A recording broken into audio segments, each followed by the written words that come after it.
I'm 69 and this is the first time I've tried doing any painting since I was at school. Then I was told I was absolutely crap at it, so I've never tried it. It's been a wonderful day, learned lots of new techniques, met loads of nice people. Joan is absolutely amazing and we'll definitely come back and more courses, hopefully bring in friends.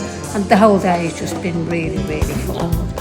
What I've really enjoyed most is just experimenting with all the techniques, using all the different brushes.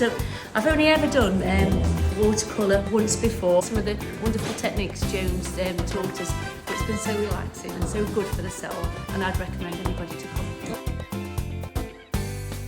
This is your first time painting in watercolour. What did you want to say about the day?